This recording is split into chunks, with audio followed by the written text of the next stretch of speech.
Jalan-jalan ke Kayu Tangan tidak lupa membeli sepatu dan sandal. Program tamu kita bukan sembarang tayangan karena akan membahas isu-isu yang aktual dan fenomenal. Selamat datang kembali di tamu kita dan tidak terasa kita sudah berada di bulan Februari. Tapi saya masih bersama partner saya, Mas Ferdi. Mas Ferdi, apa kabar? Alhamdulillah sehat, Pak Sidik. Ya, kelihatan cerah ya. Masih ada hawa-hawa tahun baru juga, Mas ya. Oke. Udah sebulan masih ya. Masih. Ya, gitu ya. Mas Ferdi tahu nggak kenapa saya pakai ini? Pasti ada yang tamu spesial hari Ya, ini. karena saya sudah tahu, sering ketemu, sering lihat tamu saya suka pakai ini. Jadi saya kan menghormati tamu, namanya program kita aja tamu kita gitu kan ya. Jadi kita kedatangan tamu Mas Imron Rosli. Ya. Apa kabar, Mas? Alhamdulillah baik-baik. Nah, jadi kepake kan saya juga pakai gitu kan ya. Identitas. Ya, gitu loh. Udah mulai banyak di UB itu yang pakai. Oh ya? Iya, kemarin beberapa senior-senior itu juga pakai, alhamdulillah. Karena memang imamah namanya gitu ya sebetulnya aslinya. gitu? Iya, penutup kepala. Oke. Jadi laki-laki itu sunnahnya pakai imamah. Jadi bisa diwujudkan dengan peci maupun seperti ini Ya, juga betul. gitu ya. Oke. Dan sebetulnya hampir setiap daerah punya ya kayak gini ya. Punya. Punya kekhasan kayak gini. Tapi bagi saya menarik loh Mas Ferdi. Saya pengen tanya gitu loh karena walaupun di UB cukup banyak tetapi kayaknya masih sedikit yang konsisten. Nah, saya melihat kakak satu ini selalu konsisten memakai, ketemu saya di mana-mana. Itu kenapa sih? Kalau boleh tahu alasannya. Nggak ada maksud apapun sebetulnya. Ya pengen pakai aja gitu kan. Senang saya dengan atribut-atribut lokal gitu ya. Yang kemudian mungkin ya idenya pengen supaya orang lain juga ngikuti gitu ya. Artinya juga membantu produk lokal kita juga bisa menjadi bagian yang identitas, kemudian Jadi juga tidak hanya di seremoni-seremoni gitu kan ya. Biasanya Iyalah, kan itu hanya dipakai kadang-kadang seremoni. hanya. Tapi sebetulnya keren juga kalau dipakai kan kalau keseharian kita gitu. sering misalnya di teman-teman di Bali gitu ya, mereka kan ya menjadi hal yang biasa, lumrah gitu Dipakai kan. keseharian lah ya, Bang. dipakai keseharian. Jadi mulai pagi mereka kerja pun juga seperti itu, kadang pakai baju adat gitu kan. Nah di kita itu kan kadang-kadang kehilangan identitas itu gitu. Mungkin Mas Ferdi nanti kalau ke kampus juga boleh pakai sarung misalnya. Boleh, Gitu kan. itu kan. Ngomong-ngomong sudah punya berapa koleksi, Pak Im? Untuk Oh, banyak, dari daerah-daerah. nggak tahu itu ya. Sudah bahkan dari Sumatera juga ada, dari Sumatera. Tapi ini memang ini masih ngomong personal dulu ya. Jadi selain ikat kepala gitu, saya beberapa kali ketemu sama Mas Imron ini naik sepeda pancal loh keliling kampus itu. Itu enggak terlalu banyak loh ya yang saya lihat ya. Ya saya ketemu beberapa dosen yang seperti itu gitu ya. Waktu kakak maba dengan Mbak Miftah jadi ketua pelaksana, dia tuh keliling-keliling monitoring itu juga pakai sepeda pancal. Nah, yang sekarang saya beberapa kali ketemu sama beliau ini sepeda pancalan itu di dalam kampus itu. Keliling-keliling gitu ya. Jadi bermasyarakat ke mahasiswa ke pingin sehat atau memang punya tujuan sendiri? kalau sepeda itu kan sebetulnya cara kita untuk mengurangi gitu ya, mengurangi kenyamanan istilahnya gitu Oh ya. gitu. Jadi orang lain itu mencari kenyamanan, ini mengurangi kenyamanan. Wah, ini menarik ini. Kalau kita nyaman itu kadang-kadang nggak mau pindah gitu ya. Oh, gitu Dari ya. zona itu loh maksudnya. Oke, Maksudnya. zona nyaman. Comfort zone. Tapi bagus juga ya. Artinya kalau Ya kalau semakin banyak aksesnya orang yang sehat itu saya kira memang lumrah. enggak kan gitu. kalau kita lihat kan kampus di dalam kampus UB itu kan jalan di dalam kampus itu kan tidak terlalu lebar ya, gitu loh. Terus masih kepotong parkir mobil, sekarang banyak kendaraan bermotor. Kalau kemudian banyak teman-teman yang dia untuk mobilitas di dalam kampus menggunakan sepeda, saya pikir ini bisa lebih ringkes ya, Iya. bisa lebih nyaman. Baik, saya sepakat ya. juga idenya untuk mengurangi jumlah kendaraan, terutama roda 4 gitu ya. Memang kampus kita itu lama-lama jadi etalase gitu kan, Ya sekarang kan showroom ya, gitu kan. maksudnya kan ya nambah lebar jalannya enggak mungkin gitu kan. Tapi Udah nggak jumlah mungkin, kendaraannya betul. semakin banyak gitu loh. Jadi kalau saya pikir ada gerakan-gerakan saya juga banyak bertemu beberapa dekan di beberapa fakultas yang dia nyaman aja. Jadi dari kantornya ke kantor pusat, misalnya ada urusan jalan kaki, saya kaki. ketemu beberapa Iya. kali itu, beberapa kali ketemu gitu loh. Aku pikir ya bagus juga ya kalau misalnya ini kemudian jadi rule atau jadi gerakan gitu ya untuk ini. Budaya gitu ya, nanti akhirnya jadi habitus itu kalau kebiasaan kemudian diupayakan gitu kan dengan kebijakan itu ya insya Allah bisa gitu kan. Gitu. Karena Jadi secara Anda kan dosen sosiologi ya, pengalaman saya secara gini ya. sosiologi itu Saya apa sih ilmunya, teorinya apa ini secara sosiologis? itu sebenarnya experience dulu karena memang kita tuh kuliah dulu kan nggak punya kendaraan gitu kan.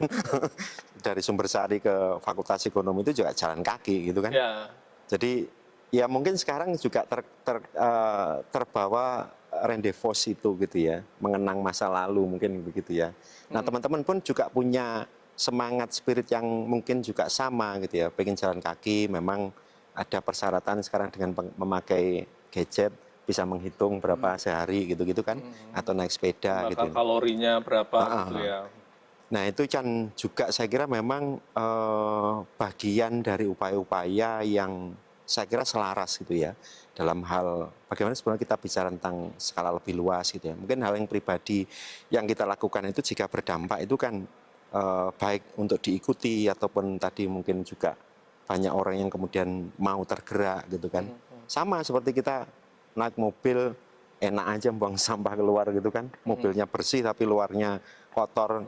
Nah itu yang saya kira juga penting gitu ya untuk sama-sama berpikir naik sepeda kalau di kampus itu bisa terbudaya seperti itu. Mahasiswa yang deket-deket ya ke kampus itu pakai sepeda atau pakai jalan kaki gitu kan. Tidak kemudian semuanya itu pengen dengan cara gampang gitu kan. Mengambil proporsi dari fakultas ke rektorat pakai mobil gitu-gitu kan. Kalau nggak betul-betul hujan misalkan gitu-gitu kan. Mungkin bisa inilah membawa gitu ya. barang banyak gitu Atau ya. sudah mau pulang gitu kan. Memang tidak bolak-balik lah gitu ya. Jadi itu yang saya kira juga harus memang diinisiasi bersama gitu kan.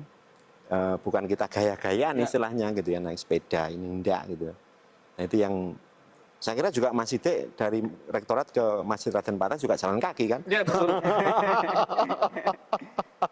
Bukan saya gitu, kadang liputan. Masa dari Kadang rektorat? memang liputan kemana saya juga jalan kaki. Kadang ditanya sama teman-teman, lo kenapa? Karena enggak ribet mikir parkir. Kalau mikir Bukan parkir hanya kan itu, satu sebetulnya arah apa. secara nilai pun, nilai agama pun jalan kaki itu akan dihitung gitu kan. Oh, gitu. Kalau naik mobil kan nggak bisa ngitung itu malaikat. Ya, siapa tahu yang dihitung sama malaikat itu putaran rodanya. Kalau 4 roda malah. Kalau kita kan jalan kaki cuma 2 kaki. Kalau Ya, mobil betul. dihitung 4 roda kan 4 malah lebih banyak. Kan? Ya, menarik. Oke, Mas, ini kan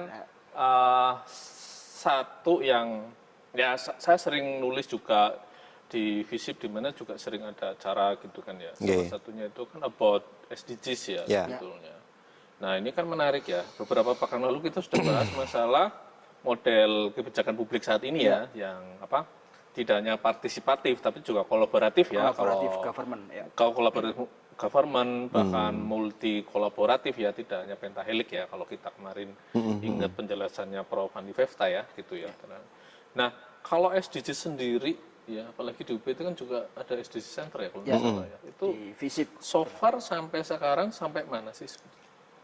Kalau sebetulnya memang agak telat sih ya. Jadi pencanangan oleh UN atau PBB itu kan 2015. Nah targetnya adalah sampai 2030. Artinya sebelum itu kan ada Millennium Development Goals waktu itu sampai dari 2000 sampai 2015 mulai dari Protokol Kyoto, kemudian Johannesburg dan seterusnya. Nah di 2015 itu sudah dicanangkan untuk bagaimana tentang tujuan pembangunan berkelanjutan. Tetapi yang harus diingat kan memang juga agenda global itu tidak serta-merta kita terima istilahnya. Karena memang di situ kan ada 4 pilar ya. Pilar pembangunan sosial, pembangunan ekonomi, pembangunan lingkungan, kemudian juga tata kelola dan hukum gitu kan. Nah yang itu dijabarkan di 17 tujuan. Nah tujuan-tujuan itu sebetulnya termanifestasi dari kondisi-kondisi yang diharapkan gitu kan, bahwa pembangunan itu bisa sustain, misalkan dari sisi environment, kemudian kesehatan, human and well-being gitu, human health and well-being, terus kemudian juga beberapa tujuan yang lain gitu ya. Yang itu sebetulnya kental dengan upaya untuk bagaimana mengangkat indeks pembangunan manusia gitu ya. IPM ya? IPM gitu ya, Human Development Index gitu ya. Sehingga di situ tapi dijabarkan lebih luas lagi bagaimana korelasi dengan alam atau lingkungan secara natural gitu ya. Kemudian juga hal lain-lain lah gitu ya, termasuk pengelolaan tata kelola tadi. Nah, di kita baru diinisiasi 2021 gitu kan. Waktu itu masih corner gitu ya. Kita harapkan Akhir pandemi lah ya. akhir pandemi, Mas Yudi. Sehingga bergerak gitu ya, ya dengan komunitas yang harapan kita memang semua pihak itu mau terlibat sekecil apapun, sebesar apapun gitu ya. Sehingga kemudian apa yang diharapkan itu kemudian bisa kita breakdown untuk kemudian kita cocokkan dengan kondisi-kondisi lokal. Contoh begini, misalnya di situ zero poor gitu ya. Kemiskinan kita kan masih di angka 13% lah gitu ya, nasional gitu kan. Sehingga harapannya nanti akan semakin berkurang gitu loh derajat kemiskinannya. Nah, tentu di situ kan lintas disipliner, baik ekonomi, sosial, mungkin juga teman-teman dari eksak gitu ya, yang bisa bicara bagaimana reduce of poor itu tuh. Jadi mengurangi terhadap kemiskinan itu sendiri. Tidak hanya fokus ke penerima manfaat ya, Betul. tapi ini juga bisa berdampak pada misalnya mengakomodir pangan lokal gitu ya. Jadi tidak harus semuanya itu ayam dari Sabang sampai Merauke gitu kan. Atau bahkan mereka pun bisa dibiasakan mengolah dari singkong. Kalau kebutuhan karbohidrat kan singkong bisa gitu ya. Bisa. Makan Jagung, tiwul, jagung singkong. misalkan yang bisa diinikan gitu ya. Sehingga Sesuai pangan-pangan dengan lokal lokalnya. itu akan menjadi satu budaya yang kemudian tumbuh, budaya konsumsi maksud saya gitu ya. Yang itu kemudian merubah mindset kita. Kita tuh bayangkan pagi sarapan makan nasi, siang makan nasi lagi, malam makan nasi lagi, Pak. Mau tidur saya makan tambah Indomie. Kalau agak malam dikit biasanya Pak. Ketika Akhirnya istri atau anak sudah karbohidrat tidur kan semua kita gitu kan ya. mengendap-endap ke Iya, dapur kan? untuk bikin mie Ada- gitu kan. Karbohidrat semua gitu ya. Nah itu. Oke, tapi itu menarik kan sebetulnya. Jadi bagaimana kebijakan-kebijakan itu tidak hanya berdampak pada satu sasaran Nah, ya, tapi bahkan kalau ditarik agak ke hulu, misalnya di inletnya gitu ya, di inletnya itu katakanlah di sektor primer gitu ya. Berarti kan di situ bisa dibuat semacam zonasi, rantai pasoknya ditata gitu kan, sehingga kemudian petani yang selama ini penuh ketidakpastian dalam hal harga-harga yang kemudian mereka ini kan, itu bisa masuk dalam coverage-nya ini gitu loh. Coverage-nya untuk digunakan sebagai bahan dasar yang diolah untuk kebutuhan makan bergizi gratis itu, gitu kan. Akhirnya sektor produksi gitu ya, untuk aktivitas produksi masyarakat itu akan tumbuh. Nah inilah yang menurut saya yang perlu didesain ulang itu ini. Ini belum siap. Ini sudah jalan gitu kan. Ya. Tidak ada upaya-upaya untuk menguatkan yang di hulu ini gitu. Nah sehingga dampaknya apa? Yang terjadi sekarang kan akan diapit lagi nanti. Siapa? Ya pemilik rantai pasok gitu kan. Ya. Nah itu yang bahaya lagi nanti. Itu yang mungkin akan agak meleset dari apa yang diharapkan dalam konteks tadi mencapai beberapa tujuan di SDGs gitu ya. Misalkan dalam upaya untuk produksi berkelanjutan, misalkan tadi yang sagu atau pangan-pangan lokal kita dulu punya banyak, Garut, punya ganyong, punya macam-macam lah gitu ya, apa namanya polo-polo gemandul maupun Iya, polo iya, iya. pendem yang itu talas, ubi talas, talas dan gitu-gitu sebagainya. ya. Yang itu diolah dengan beragam Singkong. ini saya kira akan sangat menarik. Sehingga anak-anak itu ketika nanti makan itu sudah akan merasakan gitu loh. Bukan hanya yang penting nasi terus kemudian ada lauk pauk yang tadi itu misalkan ikan atau apa tidak gitu kan. Tapi secara sosiologis ya, karena ini kan juga balik lagi ke sosiologi masyarakat masyarakatnya. kita ya. Apa yang harus diperbaiki? Karena sebetulnya yang tadi Mas Im sampaikan itu kan sudah pernah terjadi. Artinya dulu sebelum semua orang itu kemudian akhirnya beralih ke nasi, kita sudah terbiasa kan dengan apa pangan-pangan lokal seperti itu.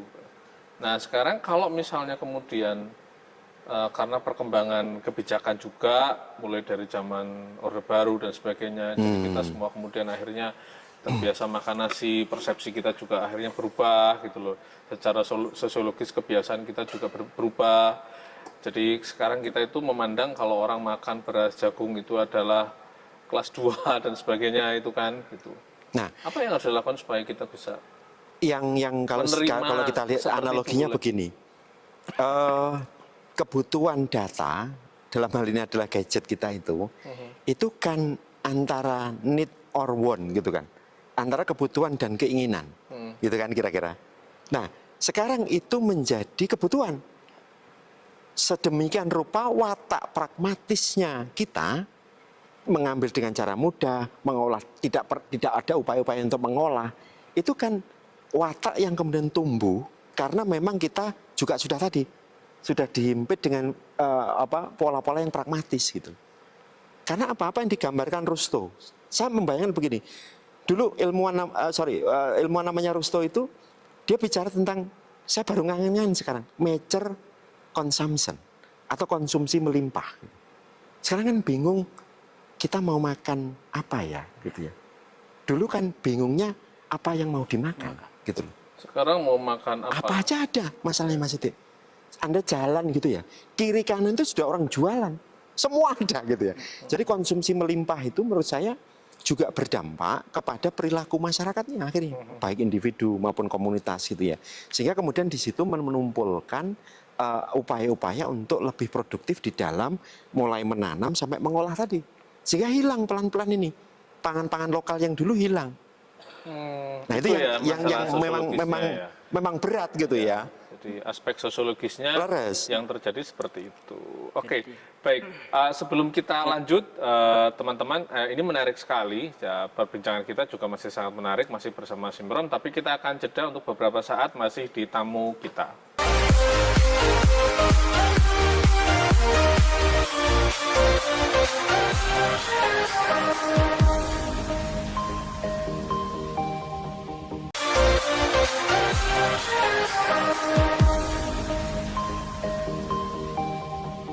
Masih di tamu kita dan kita masih berbicara masalah SDGs bersama Dr. Irman Rosuli dari FISIP UB.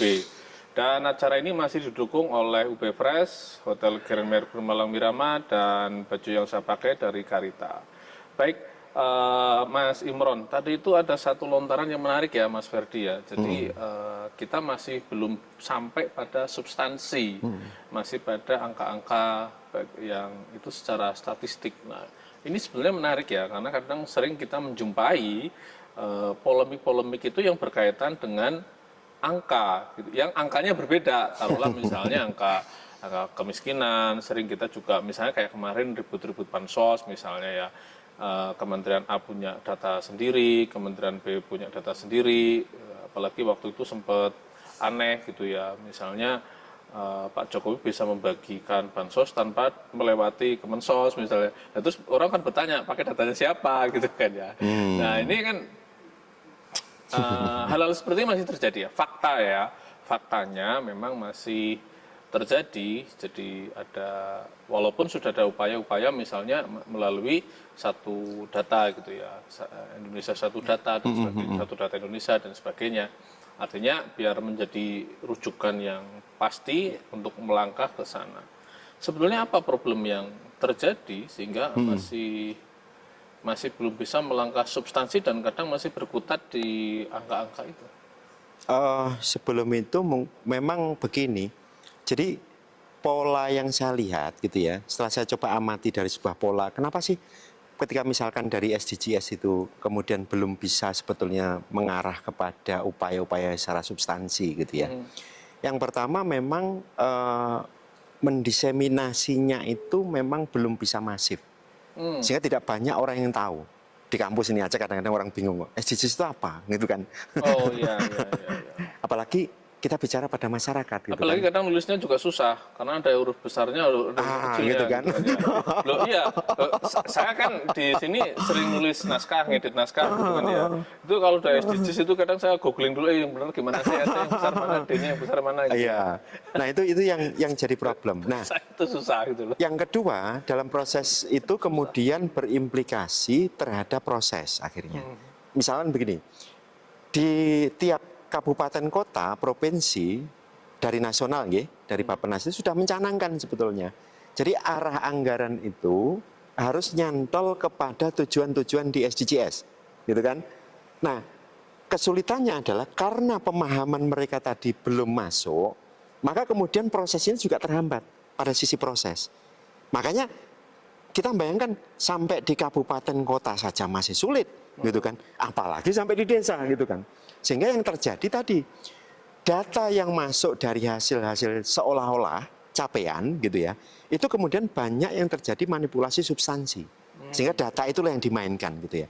Hanya untuk kepentingan, misalkan bahwa mereka sudah mencapai derajat indikator pada titik-titik ini. Nah, ini yang bahaya justru, gitu loh. Maksudnya bahaya itu adalah program yang didesain dengan apa yang terjadi secara faktual, itu kemudian berbandingnya tidak lurus. Jadi menurut saya mubazir akhirnya, gitu loh. Pemaksaan dari sisi tadi bahwa harus nyantol pada tujuan-tujuan yang sebetulnya kalau kita lihat secara semuanya itu tujuannya bagus semua, gitu loh.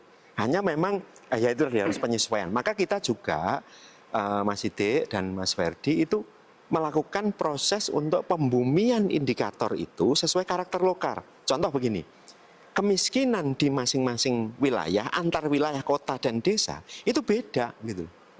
Pemahaman mereka kan kalau Chambers itu bicara aspek struktural, kultural, natural, gitu ya, sampai pada mental, gitu kan. Bansos itu kan karena watak kita memang watak miskin, gitu kan, mau menerima bansos, mau menerima duit dari hasil proses untuk milih pilkada, karena wataknya miskin, gitu kan. Nah, ini yang bahaya, gitu kan. Sehingga di situ indikatornya kita coba susun, bagaimana satu RW misalkan satu lingkungan, gitu ya. Nah, ini nanti untuk membenarkan tadi yang dimaksud Mas Ide, supaya datanya benar, gitu loh. Jadi kemiskinan yang seperti apa? Bukan hanya masalah ekonomi. Karena di SDG tujuannya bukan hanya itu. Kalau kita miskin hanya aset, misalkan, aksesnya bagaimana? Kan begitu toh. Kesehatan, pendidikan, kelayakan-kelayakan kehidupan yang lain. Ini kan penting. Nah, itu lokal yang tahu, gitu loh. Ya. Nah, ini yang akhirnya kita coba untuk meramu bagaimana kemudian membuat namanya SDGs kampung, gitu istilahnya bahasanya. Di UPI loh ya. Diturunkan hingga level Bawah. desa atau kampung. Jadi kalau desa itu kan sebutan administratif, ya. Mas Ide. Jadi dipahami selama ini kan sebutan administratif. Maka kita sebut kampung. Apakah itu hanya lingkupnya satu RW, apakah lingkupnya bisa melintas beberapa RW, atau satu desa itu sendiri, atau satu kawasan. Dengan gitu ya. mengakomodir persepsi lokal Betul. mengenai kemiskinan. Ya, misalnya sebagai contoh tadi itu. Memang gini ya, kadang akan ada pernah data misalnya orang dianggap miskin ketika rumahnya itu masih di plester, gitu ya. Misalnya kayak gitu. Tetapi misalnya di desa itu ada perumahan, sebetulnya walaupun yang tinggal di perumahan itu rumahnya sudah pakai tegel, ya dia sebetulnya kadang bisa lebih miskin loh daripada yang di kampung. Di yang kampung dia itu masih bisa berinilah, gitu ya, berkreasi, nggak tahu nyamblek apa ibaratnya, gitu kan. Ya kayak gitu kadang gitu. Terus yang kedua ya bukan berarti berarti yang kemudian rumahnya tidak ada tembok itu ya kadang karena di desa itu kadang ada nilai-nilai lokal tersendiri yang Nah, makanya kan arah kita itu yang dia memanai kaya itu bukan dari bangunan rumah, bangunan fisik semata misalnya persis, ya. Jadi dia kayak biasa aja, tetapi ternyata tanahnya di mana-mana gitu aja. Nah, itu kan enggak. Tapi penampilan rumahnya itu biasa aja gitu ya. Ya kalau dihitung-hitung ini layak terima bansos nih. Tapi ternyata ya memang dia punya value seperti itu gitu loh. Bahkan secara faktual memang kita jumpai, gitu ya. Orang yang kelihatannya memang nggak punya apapun, dia merasa nggak miskin kok. Nah, gitu ya, begitu loh. Ada juga yang malah seperti itu. Saya nggak miskin kok gitu loh. Nah, itu yang saya bisa hebat juga ya berarti ya, cara mikirnya, mentalnya sehat berarti, gitu loh maksud saya, gitu ya. Jadi nah, itu kami jumpai di Pamekasan ya, itu. Yang kalau di sana bahasanya orang Melijo itu kan nong tenong, gitu ya, jualan nong tenong. Seorang mbah-mbah, gitu ya, dia punya 2 kambing, bukannya dijual nantinya, tapi mau dikorbankan. Untuk apa Mbah? Nanti ini kendaraan saya di akhirat itu. Nah, ya itu kan, coba. ini kan value yang berbeda kan ya. Kita melihat, loh, wong baru punya 2 kambing kok malah nanti mau Untuk dikorbankan. untuk Berarti kan dia nanti idolatkan. nggak punya aset, nggak punya apa, sudah berapa. Tetapi ternyata dia punya value yang Beda. berbeda Nggih. gitu loh, berbeda. Ya, tapi ini Pak Im, tadi ada yang menarik. Tadi banyak kebijakan-kebijakan kalau mengutip istilah Pak Im tadi kan banyak yang sifatnya ya artifisial. Jadi seolah-olah semuanya ini terpenuhi, tercapai. Kadang memang secara substansi tadi tidak bahkan tidak istilahnya berdasar. Bahkan kita masih bahkan di level lokal, bahkan di level paling bawah juga masih belum bisa beradaptasi penuh terkait dengan ya baik SDGs maupun konten-konten yang ada di dalamnya. Kira-kira sebenarnya apa yang kalau kita kembali ke substansi tadi, nantinya kita akan juga mencoba menilai terkait dengan MBG ya, makan bergizi gratis, karena di satu sisi banyak yang mengapresiasi karena dianggap memenuhi kebutuhan dasar, tapi di sisi yang lain juga banyak yang memberikan kritik karena dianggap istilahnya programnya lebih ke sifatnya berkaitan dengan aspek politik, janji politik dan seterusnya. Jadi kalau dari perspektif Pak Imron, kira-kira melihat antara kebijakan itu substansinya kuat sama tidak, itu sebenarnya apa yang perlu di highlight gitu. Dan kaitannya dengan SDGs tadi Iya, ya. iya, makanya kan sebetulnya kalau melihat itu program itu sebetulnya kalau kita tarik gitu ya, itu nanti kan banyak gitu ya. Bagaimana bicara tentang pengembangan ekonomi misalkan gitu kan, kemudian juga pengurangan kesenjangan tadi, atau kemudian juga yang lain gitu kan. Mengurangi kelaparan. Dan Ya, yang tujuan kedua tadi misalnya kelaparan, juga meningkatkan human health gitu ya, atau kesehatan manusianya gitu ya, terutama memang anak-anak gitu ya. Tapi yang harus dipikirkan kan kebijakan itu kan landasannya 3 hal. Jadi ada aspek legal, yuridis gitu ya, kemudian aspek filosofisnya, kemudian aspek sosiologisnya. Dan di masyarakat kita itu harus dilihat kan kondisi-kondisi ini gitu. Sehingga kita tidak serta-merta menyikapi itu misalkan pada sisi ekstrim gitu ya. Kita harus melihat, ini kita harus tolak, tidak. Tapi bagaimana sebetulnya pola yang ingin dibangun, kira-kira begitu. Sehingga nanti dalam hal misalkan akan berkaitan dengan benturan-benturan, apakah dalam implementasi, apakah juga dengan anggaran, apakah dengan apa, itu sebetulnya ada titik temu gitu loh. Kan contoh begini, banyak pihak itu menolak food estate misalkan. Logikanya Jawa ini kan sudah penuh gitu kan. Mau ditaruh mana lagi orang mau nanam, misalnya karena makanan kita semua sudah padi, sudah nasi gitu ya, yang dari padi itu.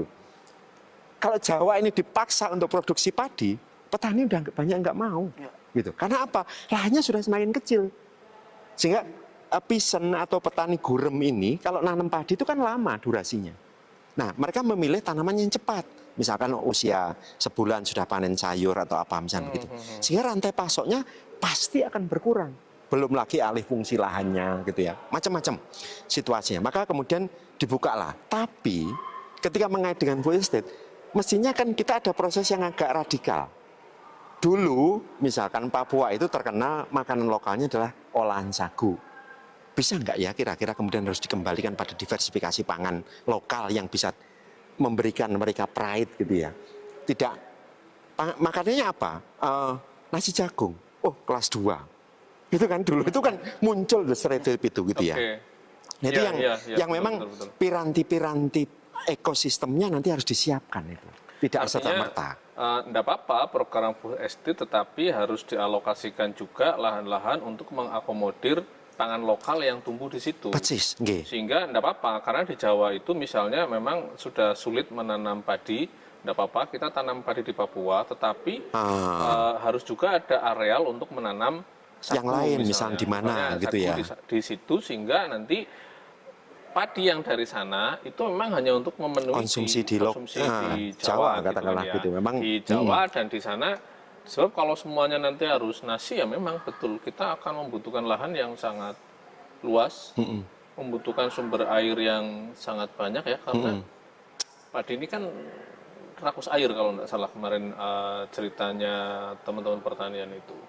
Oh iya, karena memang dia tanaman yang butuh gitu ya, Banyak butuh air, air gitu gitu kan. Nah, sementara ketersediaan air kan di setiap daerah tidak sama ya gitu. Nah, kalau Jadi mengait memang dengan rencana program itu memang menurut saya gitu ya, perlu redesign lagi gitu ya, untuk betul-betul supaya implementasinya itu tertata. Ya. Nah, prakteknya memang beberapa titik mungkin sudah mulai gitu kan ya, belum merata ini kan, yang makan bergizi gratis itu gitu ya. Sehingga harapan kita memang sederhana gitu. Bagaimana kemudian satu program itu bisa mencapai terhadap beberapa tujuan-tujuan tadi.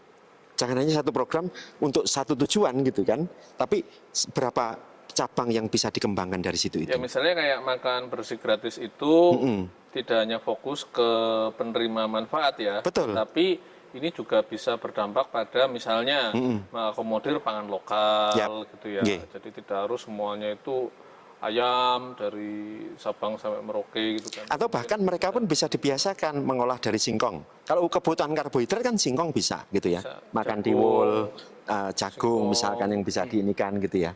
Sehingga Sesuai pangan-pangan dengan lokal lokalnya. itu akan menjadi satu budaya yang kemudian tumbuh, budaya konsumsi maksud saya gitu ya. Yang itu kemudian merubah mindset kita. Kita tuh bayangkan pagi sarapan makan nasi, siang makan nasi lagi, malam makan nasi lagi, Pak. Mau tidur saya makan tambah Indomie. Kalau agak malam dikit biasanya Pak. Ketika Akhirnya istri atau anak sudah karbohidrat tidur kan semua kita gitu kan ya. mengendap-endap Iya ke kan? dapur untuk bikin mie Akhirnya gitu kan. karbohidrat semua gitu ya.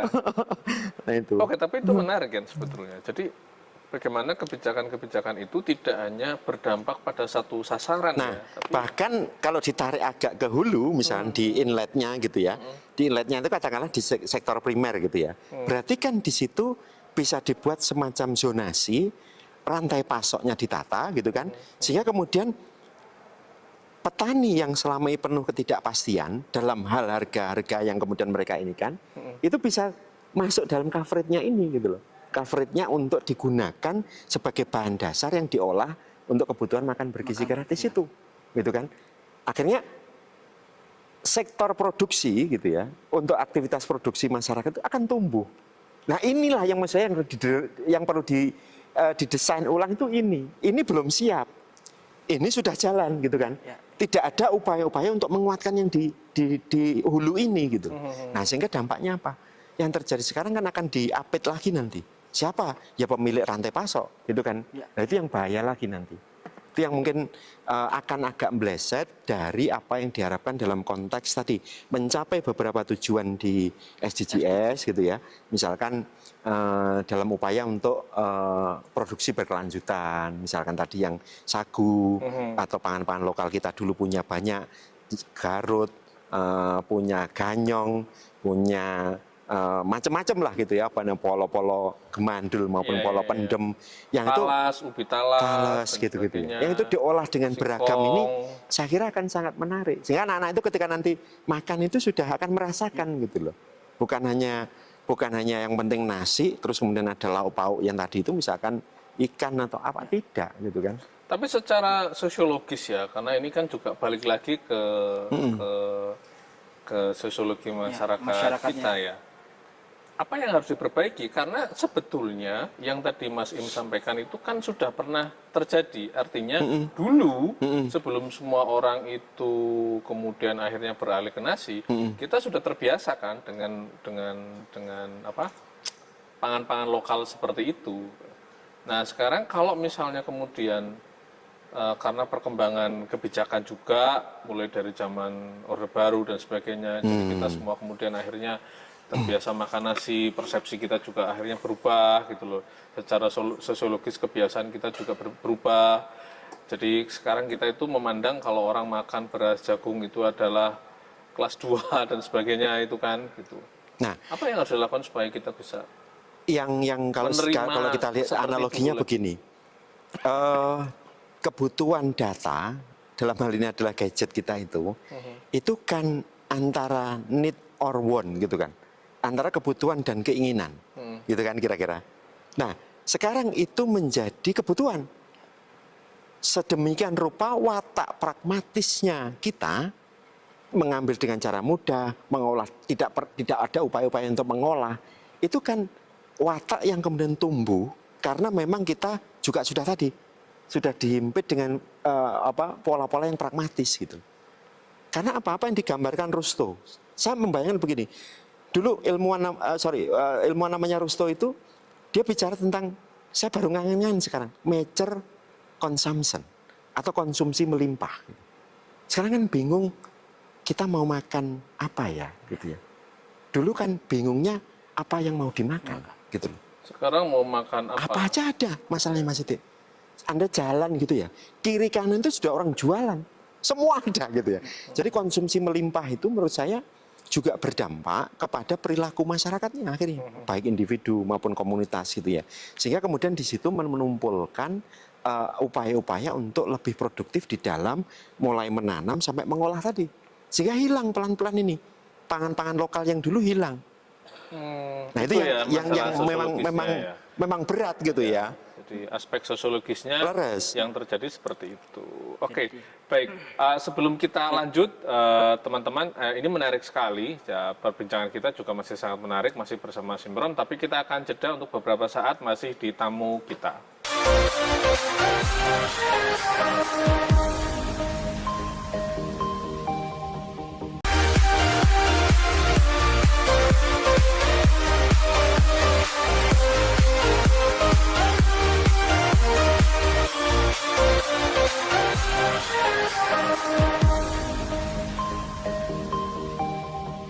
Masih di tamu kita dan masih bersama dengan tamu kita pada hari ini, Mas Imron Rozuli, jadi Wakil Dekan 2 FISIP Universitas Brawijaya.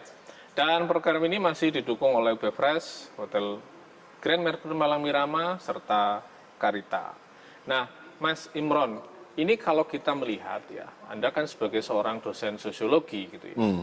Ini ada kebijakan makan bergizi gratis ya, sudah berjalan dan ini masuk bulan kedua ya, karena seingat saya waktu itu adalah 6 Januari kan, setelah libur tahun baru itu kan 6 Januari. Dan ya sebagai program baru tentu ini masih banyak perbaikan-perbaikan. Saya lihat juga masih banyak masukan-masukan ya dari berbagai kalangan gitu ya. Ada yang misalnya berkaitan dengan menunya, berkaitan dengan distribusinya, berkaitan dengan alokasi anggarannya, termasuk sharingnya. Misalnya ada beberapa kepala daerah itu kan, termasuk Jawa Timur kan kalau tidak salah itu kan juga siap kok misalnya sharing gitu kan ya. Tapi kalau kita lihat lagi munculnya ide-ide ini sebenarnya kalau menurut saya tidak lepas dari sebetulnya makan gratis atau memberi makan gratis itu kan bukan sesuatu yang asing ya di kebiasaan masyarakat di Indonesia ya. Saya pikir di setiap daerah itu salah satu kearifan lokalnya itu punya event-event yang memberikan makan gratis gitu. Kayaknya hampir di setiap daerah ya, kalau dari Aceh sampai Papua. Gitu. Jadi sebetulnya kan secara sosiologis ini bukan sesuatu yang asing gitu loh. Banyak sekali kehidupan sosial di masyarakat kita yang juga isinya sebetulnya memberikan makan gratis gitu. Walaupun judulnya tidak memberi makan gratis kan sebetulnya. Nah, Mas Im, kalau dilihat dari ilmu sosiologi, sebetulnya MBG ini secara sosiologis ya nanti dikaitkan juga dengan SDGs itu ya. Yang tadi dampak-dampak ya kita ngomong. Mas Imron melihatnya seperti apa sih? Kalau secara historis memang bukan hanya makan ya. Jadi minum pun itu orang-orang dulu diingat kalau kita melihat tidak hanya di desa gitu ya, di kota, gitu ya, di depan rumah ya, diberi kendi gitu kan. Jadi rasa kemudian untuk saling berbagi itu tinggi sebetulnya masyarakat kita itu. Makanya kita itu tingkat berbaginya kita itu mungkin negara pertama gitu ya di Indonesia itu ya untuk saling berbaginya. Kalau di Arab mungkin kan pas Ramadan aja gitu ya. Kita soalnya nggak mengenal musim ya. Saya masih ingat misalnya kakek saya dari bapak itu dulu, karena di desanya kakek saya itu dulu sering banyak orang mancing. Ya. Ada orang mancing lah, karena memang banyak sungai, banyak apa gitu ya.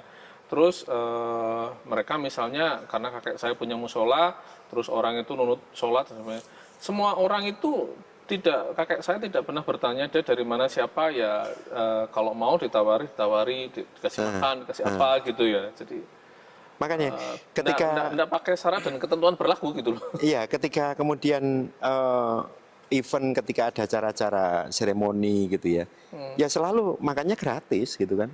Mau event misalkan pedek laut, mau apa acara rejepan, maulid, gitu-gitu kan. Haul, Iya. gitu ya. Semuanya makan gitu kan, tahlilan dan lain-lain gitu. Iya, iya, iya. Kami dulu kalau mahasiswa kan nyari touring istilahnya, soto sepiring maksudnya gitu ya. Iya, iya, iya. Jadi kita kalau malam Jumat itu ngikut aja di kampung-kampung itu kan. Nah ini fenomena yang kemudian kalau kita tarik pada akar historis masyarakat kita mau direplikasi secara massal, begitu kan kira-kira. Oke. Dengan upaya apa? Dengan upaya tadi misalkan isu yang berkembang itu kan kemudian muncul bahwa anak-anak itu dalam posisi tidak setara istilahnya. Awalnya kan begitu.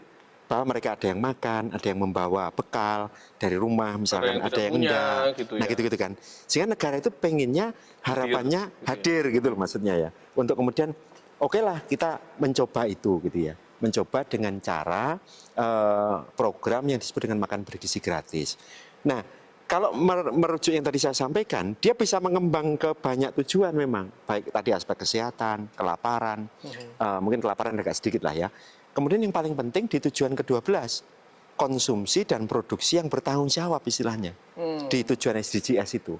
Jadi konsumsi yang bertanggung jawab itu maksudnya adalah kalau misalkan dalam konteksnya tadi di dalam hal makan tadi kemudian muncul waste atau sampah gitu ya, maka ini harus diapakan, gitu kan kira-kira. Sehingga supaya anak-anak juga diajari makanan itu juga harus habis misalkan. Kalau you tidak mau makan ini misalkan, maka bagaimana solusinya? Nah itu konsumsi yang bertanggung jawab. Kebanyakan di kita itu sebetulnya kan kemudian menciptakan food waste atau sampah makanan. Sampah makanan, betul. Yang itu luar biasa besarnya. Setahun terhitung mungkin berapa ratus ton bahkan gitu ya. Bahkan hampir Kita punya salah satu profesor yang fokus ke sana dari pertanian. Bu tentang food Neneng, waste ini. Iya, Prof. Neneng. Prof. Neneng. Di FTP itu pernah saya wawancara menyatakan yang sama bahwa sampah terbesar di Indonesia itu food. Makanan, iya. Dan sebetulnya itu kalau dikelola itu bisa jadi biogas, bioenergi, sorry. Iya. Bisa Bioenergi juga lah. ya untuk makanan-makanan ternak atau apa misalnya begitu kan. Nanti akan korelasinya di situ kira-kira. Iya. Sehingga kalau kemudian yang kita butuhkan dari kondisi-kondisi yang ada di historis masyarakat kita, kemudian itu membentuk budaya gitu kan. Masyarakat itu sebenarnya tergerak kok. Kalau perhatikan aja kalau puasa gitu kan.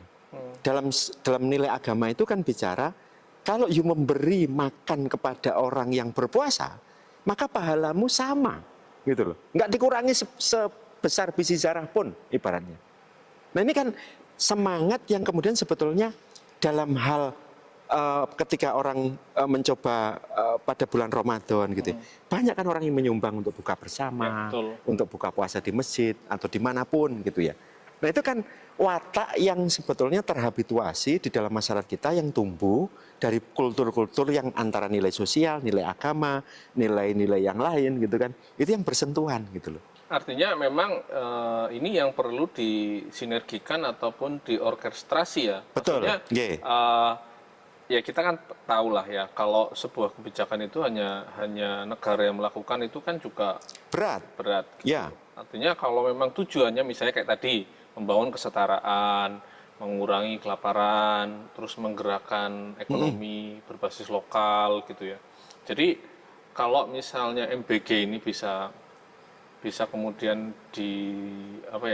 berdampingan dengan kearifan-kearifan lokal yang sudah jalan, sebetulnya itu bisa kayak tadi ya, bisa mengurangi kemiskinan juga ya. Bisa. Nah, yang agak riskan itu memang watak kita itu yaitu tadi kembali menjadi watak yang mudah, pragmatis gitu ya, mencari cara yang paling mudah gitu kan, sehingga ya didorong hanya dengan anggaran gitu. Nah sementara kan berat itu untuk ya berat lah kita bikin acara event gitu ya, event misalnya kami kalau di kampung bikin acara maulid gitu, yang paling besar biayanya itu apa? Konsumsi. Apapun itu eventnya gitu kan. Ya. Nah maka kemudian kita mencari cara bagaimana mengurangi biaya konsumsi. Oh satu lokal ini misalnya satu lingkup RT kamu mengeluarkan apa ya? Ini mengeluarkan apa ya? Nah ini yang sama persis kemudian terjadi manifestasinya dalam Jumat Berkah itu. Orang dari sana masukkan, orang dari sana masukkan gitu ya. Nah, Kalau masyarakat kita juga diketuk dengan cara seperti itu, mungkin kita tidak lagi akan banyak berdebat. Sekarang yang efisiensi anggaran, dosen rame-rame banyak yang protes tukin gitu kan, karena anggarannya di realokasi gitu kan. Harus ada efisiensi. Tapi memberdayakan ini kan juga tidak gampang gitu loh untuk mengetuk supaya ini. Karena apa? Upaya-upaya itu butuh effort yang agak besar gitu ya. Sehingga kemudian maksud kita tujuannya baik pertama. Sehingga kemudian menatanya ini yang harus berjalan. Bagaimana menatanya itu? Libatkan tadi itu. Libatkan dari stakeholder gitu ya. Sehingga kemudian mereka merasa memiliki. Kalau selama ini terus ditinggal, bahkan ditipu gitu-gitu kan. Penipu-penipu banyak berkeliaran. Saya dari ini terus kemudian kamu catering, nanti saya libatkan dan seterusnya banyak motif-motif yang kemudian muncul. Ya sampai saya lihat kemarin kayak Kodim Kota Malang aja itu pasang itu di pertigaan Gejayana itu. Jadi kalau ada orang mengatasnamakan dari ini dari teman-teman Kodim atau Korem misalkan menawari program MBG menjadi supplier MBG itu jangan dipercaya sampai apa ya. Tapi ini Pak Im, kalau apapun ini kan tadi persoalannya sangat kompleks apalagi berkaitan dengan masyarakat. Persoalannya kan program ini kan menjadi skala prioritas pemerintah saat ini. Dan ini menjadi sentrum mendapat sorotan publik ya. Jadi artinya bahkan dalam tanda kutip terlepas program itu mendapat apresiasi bagi masyarakat utamanya yang menengah ke bawah, tapi cukup mendapatkan kritik dari tadi utamanya terkait dengan porsi anggaran dari kebijakan-kebijakan strategis yang lain. Tapi menurut Pak Imron tadi melihat situasi saat ini yang program ini sudah berjalan meskipun belum panjang waktunya. Secara kira-kira apa yang bisa menjadi selain tadi ya gerakan bersama, kolaborasi stakeholder, apa yang kira-kira perlu mendapatkan perhatian pemerintah utamanya dalam redesign atau jadi apapun? Begini, ketika bicara kita itu misalnya temanya tentang di situ menurut yang bisa dirujukkan gitu ya, tentang pertumbuhan ekonomi katakanlah. Kalau lokal ini tadi yang kita bahas di awal itu produksinya tumbuh gitu kan, aspek-aspek itu akan terlibat masyarakat dalam konteks produksi, maka sesungguhnya masyarakat itu punya harapan gitu. Jadi bukan hanya kita bicara pada user, penggunanya adalah misalkan anak-anak sekolah, kemudian ibu-ibu hamil atau bayi atau lansia gitu ya. Tapi keterlibatan masyarakat tadi adalah sebuah ekosistem. Jadi ekosistem dari inlet, outlet ibaratnya gitu ya. Ekosistem dari hulu ke sampai di tengah ini. Sehingga dari sini kalau ini kemudian terbangun sebagai sebuah jaringan ekonomi, maka itu akan mendorong hal-hal yang berkaitan tadi. Di daerah itu kemiskinannya memang tinggi misalkan. Tapi daerah itu punya potensi loh untuk produksi ini. Nah, zonasi ini kalau dibentuk, maka seperti lazimnya kalau di sini terjadi kelangkaan, dia akan ngambil dari dekat-dekatnya. Nah, kalau ini berlangsung, subsidi silang ya. Maka ekonomi lokal itu akan tumbuh. Berputar lah ya, karena ada putarannya. terjadi transaksi, terjadi perputaran barang. Multiplier gitu ya. effect ya. Ini pada sisi aktivitas ekonomi misalkan. Pada sisi kemudian juga yang lain, dia sebetulnya adalah upaya-upaya yang kita dorong bagaimana kalau kemudian ekosistem itu terjalin, itu akan memberikan satu nuansa baru, kepastian, kemudian juga semangat bersama gitu ya, kolaborasi. Makanya dulu saya sepakat, serahkan kepada misalkan badan usaha milik desa atau koperasi gitu ya. Karena apa? Yang terjadi sekarang itu rantai pasok itu putus. Nisbah itu tidak terbagi ke bawah lagi. Yang ada hanya ke atas gitu loh Pak. Atau ke PKK gitu kan ya. Nah ini ada lembaga lokal yang kemudian tergabung gitu ya, terjalin gitu kan. Misalkan dalam hal tadi yang Mas Sidik sampaikan, dalam hal mengolahnya misalkan. Mereka sudah terbiasa kok. Ya kan, makanya saya bilang kalau dalam satu area kami misalkan dalam satu lingkup wilayah perumahan gitu ya, sana masak apa, sana masak apa. Udah besok menunya ini. Nah teman-teman dari BGN itu mensupervisi supaya menunya layak, tidak timbul keracunan, tidak timbul inilah gitu ya. Supaya tidak di bawah standar standarnya lah, harus gitu ya, yang ada. Sudah ditetapkan oleh BGN atau pemerintah. Gitu. Tapi dengan syarat itu tadi harus bagaimana potensi-potensi lokal itu didaya gunakan istilahnya. Baik aspek dari hasil produksinya, kemudian juga masyarakatnya terlibat gitu kan. Sehingga mereka juga merasa, oh ya kami kantin kalau ada makan bergizi gratis nanti Nasib Terus kami gimana ya, gitu gitu ya. ya. Nah itu kan nelongsoan yang Tapi muncul gitu kan akhirnya. itu terpotret ya. Jadi waktu awal-awal pelaksanaan ya, tanggal 6, 7, 8 ya. Banyak media-media itu yang kemudian memotret kantin dan mereka memang ya, rata-rata sudah punya persiapan. Misalnya mengurangi jumlah jualannya. Jadi misalnya semula dia jual nasi bawa 25 porsi, mungkin dia bawa separohnya.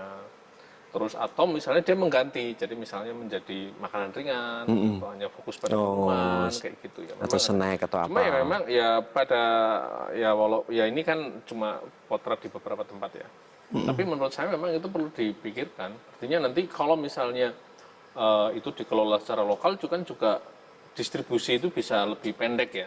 Persis. Bisa lebih pendek gitu, bisa mengurangi biaya transaksi anggaran juga. Karena Nggih. kalau misalnya disentralkan di SPBG itu ya, kan ada jarak lah ya, ada jarak dengan lokasi sasaran ya. Tapi kalau misalnya Makanya sarana-sarana yang mau digunakan pun itu saya kira juga bisa merevitalisasi tanpa biaya yang cukup besar gitu ya.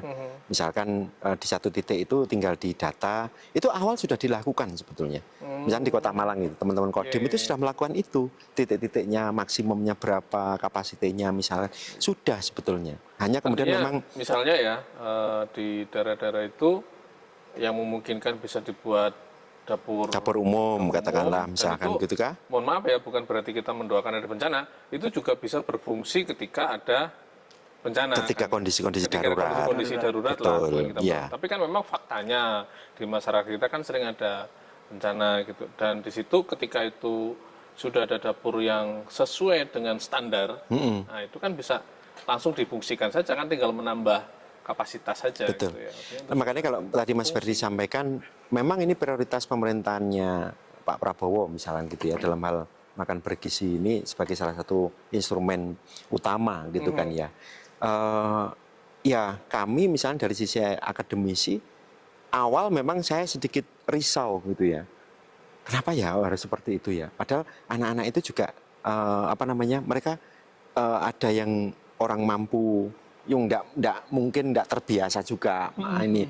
Tapi kalau dikembalikan lagi adalah sebetulnya upaya untuk memupuk rasa setara tadi bersamanya tadi. Gitu loh, satu sisi pada sisi sosialnya gitu ya. Kemudian pada sisi yang lain memang kalau didesain dengan baik gitu kan, ini akan menjadi satu ritme yang kita bisa mendorong tadi pertumbuhan ekonomi pada skala-skala lokal ini akan mendorong terhadap upaya partisipasi masyarakat untuk lebih banyak produksi.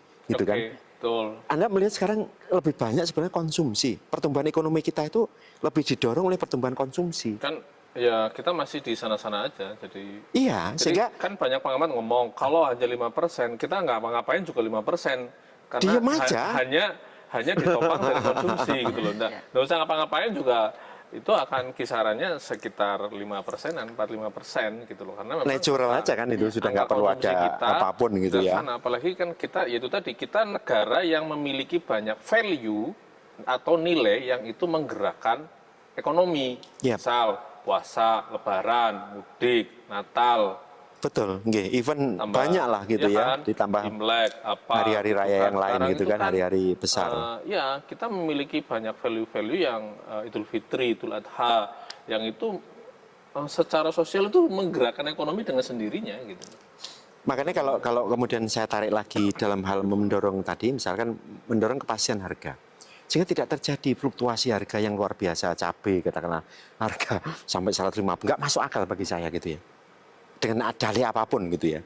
Kalau kemudian terjadi bencana serentak sih mungkin gitu ya. Tapi ketika itu ini tidak mungkin sebetulnya. Berarti itu kan permainan pasar saja gitu kan. Nah sehingga beberapa pihak aja yang menikmati. Nah jangan sampai MBG yang sudah didesain dengan bagus atau sudah direncanakan dengan baik, tujuannya mulia gitu ya, nanti disabotase oleh para pihak yang kemudian hanya mengambil keuntungan tadi gitu loh. Sehingga ini yang memang harus dijaga. Siapa yang menjaga? Ya nggak bisa hanya pemerintah atau teman-teman dari Korem, Kodim, nggak cukup gitu ya. Maka tugas semua stakeholder itu di situ. Nah upaya ini kan akan simultan jika memang kita mau atau pengen mendorong level produksi kita juga naik. Level ekonomi pertumbuhan kita juga mau naik gitu ya. Jadi, yang nanti implikasinya juga banyak gitu kan. Jadi MBG ini harus kita dukung bersama. Ya. Dalam artian mendukung itu juga tidak lupa memberikan masukan-masukan untuk Nggih, betul. perbaikannya ya, memberikan masukan-masukan terutama ya dari kalangan-kalangan akademisi ya. Persis, nggih, betul. Memberikan masukan-masukan supaya ini nanti bisa itu tadi Kembali ke tujuan awal. Kembali ke tujuan awal bisa berdampak sesuai dengan target SDGs kita gitu loh. Yap. Artinya bisa berdampak ekonomi, bisa berdampak Kesehatan, sosial, sosial. mengurangi kesetaraan, terus kemudian menggerakkan partisipasi publik gitu ya, untuk merasa memiliki program ini ya, sehingga nanti itu bisa ya ujungnya bisa membantu program pemerintah. Mas Imron nggak kerasa ya 60 menit kalau ngomong sama pakar kayak gitu ya 60 menit nggak kerasa gitu ya. Kapan-kapan kita akan lanjut gitu ya. Tapi saya tertarik sekali dan saya berharap nanti Mas Imron bisa tetap mempelopori menjadi salah satu dosen yang keliling kampus pakai sepeda. Insya Allah, insya Allah. Artinya ya saya pikir itu langkah-langkah yang harus kita lakukan supaya semuanya nyaman ya, menyenangkan gitu ya. Nah, kalau semuanya bawa kendaraan gimana dong? Betul, betul, Kampus betul. kita sudah tidak bisa reklamasi loh. Oh, reklamasi kemana kampus kita? Oh, ya. Oke baik, terima kasih Mas Imron atas Sama-sama, kehadirannya. Mas Mas Ferdi, kita Sidik, juga terima Mas Ferdi, kasih. matur nuwun. Teman-teman terima kasih atas atensinya. Jangan lupa saksikan program tamu kita setiap hari Kamis pukul 19 malam dan tayang tundanya pada setiap hari Jumat pukul 19 malam. Program ini masih didukung oleh UB Fresh, didukung oleh Hotel Grand Mercure Marami Lama, dan Karita. Sampai jumpa di episode berikutnya. Terima kasih. Assalamualaikum warahmatullahi wabarakatuh.